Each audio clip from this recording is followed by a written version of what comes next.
Hi friends, எல்லாருக்கும் வணக்கம். இன்றைக்கி வந்து ராகி அடை எப்படி பண்ணலான்னு பார்க்க போகிறோம்.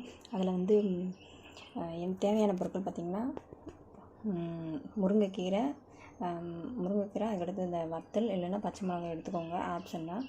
அதுக்கடுத்து உளுந்து, கடலைப்பருப்பு, அடுத்து வெங்காயம், சின்ன வெங்காயம், அதுக்கடுத்து வெள்ளைப்பூடு, உப்பு, அதுக்கடுத்து ராகி மாவு, அதுக்கடுத்து தேவையான அளவு தண்ணி எடுத்துக்கோங்க.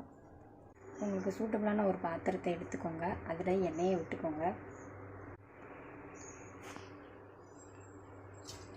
இப்போ ஆயில் விட்டாச்சு. அடுத்து 1 by 1 நம்ம போடலாம். ஃபஸ்ட்டு வத்தல் விட்டுக்கிட்டேன். வத்தல் கொஞ்சம் மொறுமொறுன்னு வந்தனையும் அடுத்து இதை போடலாம். வெங்காயம், வெள்ளைப்பூடு, உளுந்து, கடலைப்பருப்பு எல்லாத்தையும் போட்டு வதக்கிக்கலாம். ஏன்னா அப்படியே கூட மாவில் போட்டு கிளக்கிடலாம்.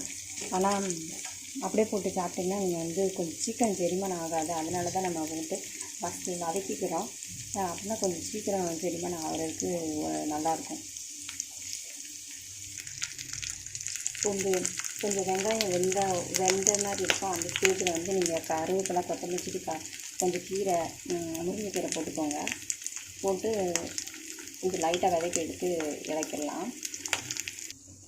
ஓரளவுக்கு எல்லாம் வதங்கினோன்னையும் இந்த நம்ம ராகி மாவை எடுத்து நீங்கள் தனியாக ஒன்று இந்த பாத்திரத்துலேருந்து ட்ரான்ஸ்ஃபர் பண்ணிக்கோங்க. இல்லை நீங்கள் இதிலே கூட போட்டு கிளறிக்கோங்க. ஏன்னா இன்னொரு பாத்திரத்தை எடுத்து அதுக்கு வேறு தண்ணி இல்லாத கஷ்டத்தில் நம்ம வந்து தண்ணியை ரொம்ப வேஸ்ட் பண்ணக்கூடாது. நிறையா பாத்திரத்துங்களுக்கு இந்த மாதிரி போட்டு கிளறி எடுத்து வச்சுக்கோங்க. ரொம்ப தோசைக்கு மாதிரி பண்ணிடக்கூடாது. சப்பாத்தி பக்குவத்துலேயே கொஞ்சம் எடுத்து வச்சுக்கோங்க. இதை இப்படி பண்ணிக்கிட்டு இருக்கும்போதே உப்பு போட்டுக்கோங்க. லைட்டாக இப்படி தண்ணி விட்டு இப்படி கிளறிக்கோங்க. நல்லா இந்த மாதிரி சப்பாத்தி மாவு பக்குவத்தில் பிணைஞ்சு எடுத்துக்கலாம். இதில் இந்த மாதிரி உருண்டை எடுக்கும்போது கொஞ்சம் ஆயில் விட்டுக்கோங்க.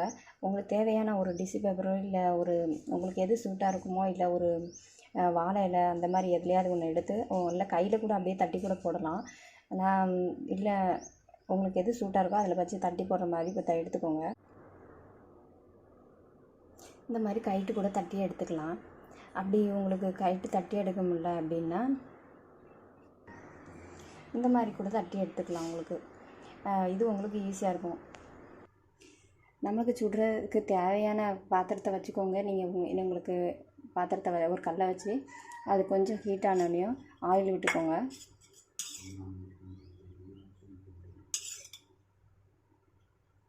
உங்களுக்கு தேவையான அளவு ஆயில் விட்டுக்கோங்க.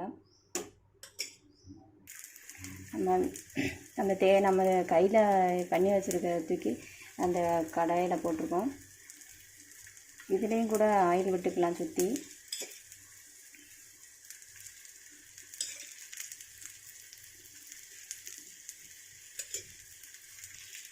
ஒரு சைடு வெந்திருக்கு, அடுத்த பக்கம் திருப்பி போட்டிருக்கேன். இது வெந்தோடனே இப்படி தான் இருக்கும்.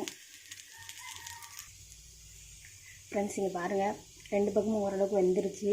வெந்தோடனையும் நம்ம எடுத்து பரிமாறிக்கலாம். இப்போ பாருங்கள், நீங்கள் இதில் பார்த்தீங்கன்னா நீங்கள் பண்ணும்போதே பாருங்கள், அதில் வெங்காயம், கருவேப்பிலை, முருங்கைக்கீரை எல்லாமே இருக்குது. எல்லாமே ஹெல்த்தி ஃபுட்டு வேறு. இதை சாப்பிட்டாலும் சின்னவங்க முதல் பெரியவங்க வரை எல்லாருமே விரும்பி சாப்பிடுவாங்க. இதை நீங்கள் செஞ்சு பாருங்கள். இது உங்களுக்கு பிடிச்சிருந்துச்சின்னா நம்ம சேனலை சப்ஸ்கிரைப் பண்ணுங்கள் மறக்காமல். Thank you friends.